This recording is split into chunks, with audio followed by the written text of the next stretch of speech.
Assalamualaikum warahmatullahi wabarakatuh. Perkenalkan, saya Miranda Duyanti Putri dengan NIM 2022 0111 023. Oke, di ini saya akan menceritakan sedikit mengenai poster chapter 4 yang pada mata kuliah akuntansi keuangan lanjutan dengan judul laporan keuangan konsolidasi setelah akuisisi.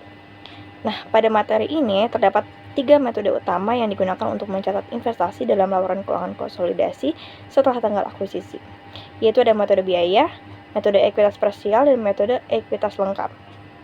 Nah, dalam 3 metode ini terdapat 3 tingkatannya. Untuk tingkat yang pertama itu tidak ada pengaruh yang signifikan dengan persentase kurang dari 20%.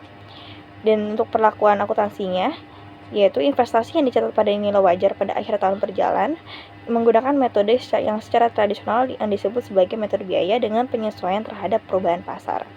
Jadi pada tingkat ini, yang mana kurang dari 20%, dia hanya bisa menggunakan metode biaya.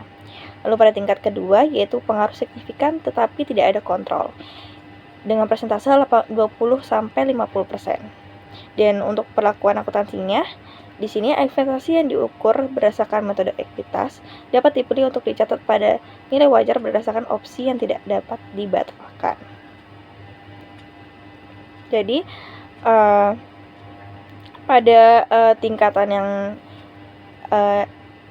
20% sampai 50% ini, bila suatu perusahaan memiliki saham perusahaan lain dalam jumlah yang cukup untuk memiliki pengaruh yang signifikan, yaitu minimal 20%, tetapi tidak cukup untuk mengendalikan perusahaan lain secara efektif, yaitu kurang dari 50%, maka menggunakan metode ekuitas. Jadi dalam tingkat yang kedua ini menggunakan metode ekuitas. Lalu setelah investor dianggap memiliki kendali efektif atas perusahaan lain, laporan keuangan konsolidasi itu diperlukan. Nah, kita masuk ke yang tingkat ketiga, yaitu kontrol yang efektif, yaitu dengan persentase lebih dari 50%. Yang mana perlakuan akuntansinya itu laporan konsolidasi yang diperlukan itu nanti investasinya dihilangkan, lalu laporan keuangannya digabungkan. Dan investasi itu dicatat berdasarkan metode biaya, ekuitas parsial, atau ekuitas lengkap. Nah, itu tadi 3 tingkatannya. Lalu kita masuk ke contoh kasus pada 3 metode ini ya. Nah, untuk pertama ini terdapat metode biaya. Contoh kasusnya itu yaitu perusahaan P memperoleh 90% dari saham berhak suara yang beredar di perusahaan S pada awal tahun pertama seharga 800.000. Lalu selama tahun ketiga ini perusahaan membayar dividen likuidasi. Nah, jadi pada tahun ketiga perusahaan S ini mendapati dividen likuidasi. Ini adalah ketiga tahun ini, ada tahun pertama, tahun kedua, dan tahun ketiga, yang mana pendapatannya masing-masing ini berbeda.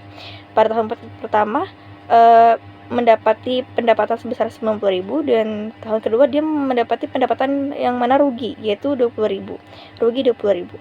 Dan tahun ketiga yaitu mendapati pendapatan sebesar 10.000. Lalu dividen yang harus dibayar itu sebesar 30.000. Nah, kita masuk di sini ke journal entry-nya. Nah, journal entry ini dibikin 3 tahun ya, karena di sini terdapat 3 tahun. Untuk yang tahun pertama di sini, jurnalnya yaitu investasi di perusahaan S pada cash sebesar 800.000. Ini adalah untuk mencatat investasi awal. Karena tadi perusahaan P itu melakukan saham berhak suara yang beredar di perusahaan S itu seharga 800.000. Lalu untuk jurnal selanjutnya itu terdapat jurnal untuk mencatat dividen yang diterima, yaitu dengan jurnalnya cash pada dividen income sebesar 27.000. 27.000 itu didapat dari dividen yang harus dibayar tadi 30.000 dikali dengan 90%. Jadi sebesar 27.000. Nah, untuk jurnal entry tahun kedua yaitu ada cash pada dividen income sebesar 27.000. Dan jurnal entry pada tahun ketiga yaitu ada cash pada dividen income dan investment in S company. Yang mana cashnya ini sebesar 27.000, lalu dividen income ini sebesar 18.000. 18.000 ini karena di tahun kedua tadi mendapat rugi 20.000, jadi 20.000 ini dikali 90%, mendapati 18.000, lalu investment in S company itu 9.000. 9.000 itu dari 10.000 dikali 90%.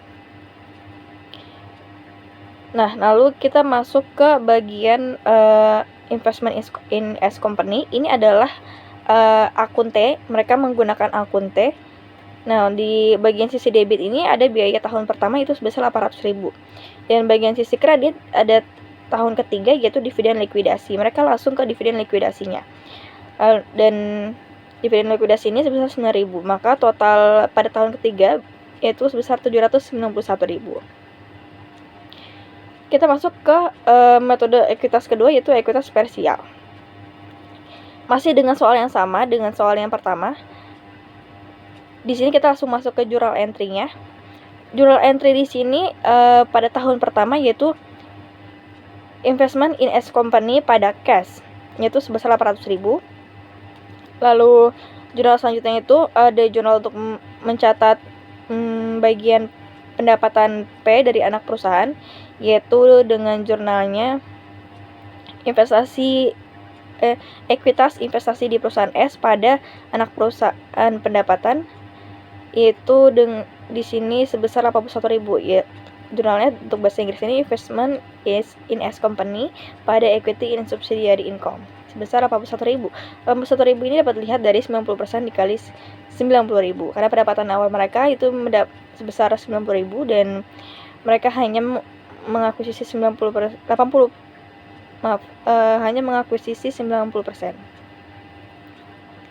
Lalu jurnal selanjutnya itu ada cash pada investment is company sebesar 27.000. Dan jurnal pada tahun ketiga ini terdapat investment in S company pada equity in subsidiary income. Ini adalah untuk mencatat ekuitas pada pendapatan anak perusahaan yaitu sebesar 9.000 yang diperoleh dari 10.000 dikali 90%. 10.000 ini didapat dari pendapatan tahun ketiga mereka yaitu sebesar 10.000. Dan jurnal selanjutnya itu ada cash pada investment in S company sebesar 27.000. Nah, 27.000 ini didapat dari 30.000 dikali 90%. Lalu kita lanjut ke bagian investment in S company pada equity parsial. Nah, sama juga di sini menggunakan akun T.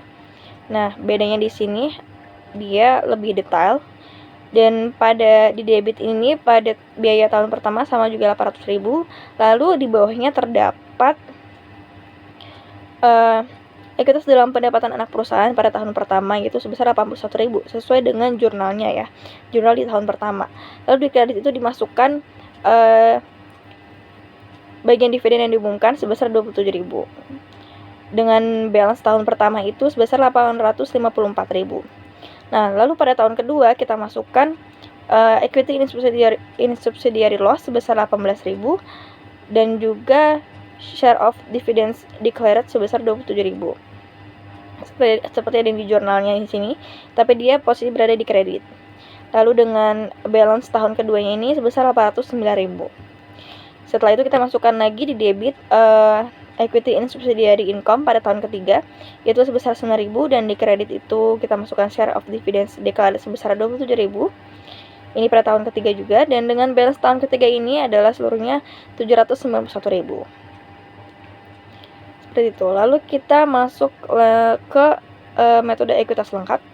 Nah, catatan untuk metode ekuitas lengkap di sini terdapat tambahan asumsi. Saya bacakan dulu. Jadi asumsinya ini bahwa harga pembelian sebesar 800.000 itu melebihi nilai buku ekuitas dasar perusahaan S sebesar 100.000. Dan bahwa selisih tersebut diatribusikan setengahnya pada niat baik atau goodwill yaitu 50.000 dan setengahnya pada kelebihan nilai pasar atas nilai buku aset yang dapat disusutkan juga sebesar 50.000. Nah, penyusutan kelebihan tersebut jika disebarkan ke sisa masa manfaat 10 tahun akan mengakibatkan beban pada laba sebesar 5.000 per tahun. Jadi mereka pengen menyusutkan selama 10 tahun. Dengan laba yang didapat nanti itu 5.000 per tahun. Nah, jadi di sini untuk journal entry-nya untuk tahun pertama ini seperti biasa yaitu investment is in S company pada cash yaitu sebesar 800.000. Itu untuk mencatat investasi awal. Lalu di bawahnya terdapat jurnal investment in S company pada equity in subsidiary income sebesar 81.000, yaitu dari 90.000 dikali 90%. Ini untuk mencatat ekuitas dalam pendapatan anak perusahaan. Dan selanjutnya di jurnal bawahnya lagi terdapat equity in subsidiary income pada investment in S company sebesar 5.000, yaitu 5.000 didapat dari 50.000 dibagi 10 tahun, karena tadi mereka ingin menyusutkan selama 10 tahun.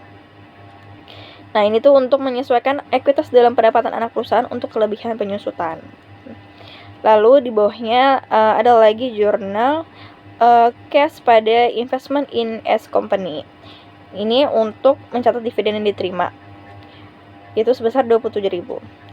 Lalu pada jurnal tahun kedua di sini terdapat equity in subsidiary loss pada investment in S company sebesar 18.000, yaitu dari 20.000 dikali 90%. Karena tadi di tahun kedua mereka mendapatkan kerugian sebesar 20.000, yaitu jadi dikali dengan 90% dan hasilnya 18.000. Dan di jurnal selanjutnya terdapat equity in subsidiary loss pada investment in S company. Nah, ini yang mereka ingin susutkan selama 10 tahun, itu sebesar 5.000 nominalnya. Lalu di jurnal selanjutnya terdapat cash pada investment in S company sebesar 27.000. Dan pada tahun ketiga, jurnalnya itu investment in S company pada equity in subsidiary income sebesar 9.000. 9.000 ini didapat dari pendapatan yang di tahun ketiga itu 10.000 dikali dengan 90%. Lalu jurnal selanjutnya ada equity in subsidiary income pada investment in S company 5.000. Dan jurnal terakhirnya itu ada cash pada investment in S company sebesar 27.000. Ya. Dari ketiga jurnal ini mereka tetap memasukkan investment in S company dan memasukkan penyusutannya, karena kan di metode ekuitas lengkap ini diminta untuk dilakukan penyusutan selama 10 tahun, yang mana nanti itu masing-masingnya mendapat laba 5.000. Nah, untuk akun T pada investment in S company sendiri, di sini pada tahun pertama itu biayanya sama juga 800.000. Lalu di bawahnya bagian debit itu terdapat equity in subsidiary income di tahun pertama sebesar 81.000. Sesuai di jurnalnya juga ya di tahun pertama. Lalu di kredit terdapat excess depreciation sebesar 5.000. Nah, seperti di jurnalnya juga mereka menyusutkan sebesar 5.000, dan di kredit juga dimasukkan lagi share of dividends declared sebesar 27.000. Kita di sini hanya memindahkan yang ada di jurnal saja. Nah, lalu balance pada tahun pertama ini sebesar 849.000. Lalu masuk ke tahun kedua, yaitu dimasukkan pada kredit, yaitu dengan akun equity in subsidiary loss sebesar 18.000. Lalu juga di kredit masukkan excess depreciation sebesar 5.000, dan juga masukkan share of dividends declared sebesar 27.000. Dengan balance di tahun kedua ini sebesar 799.000.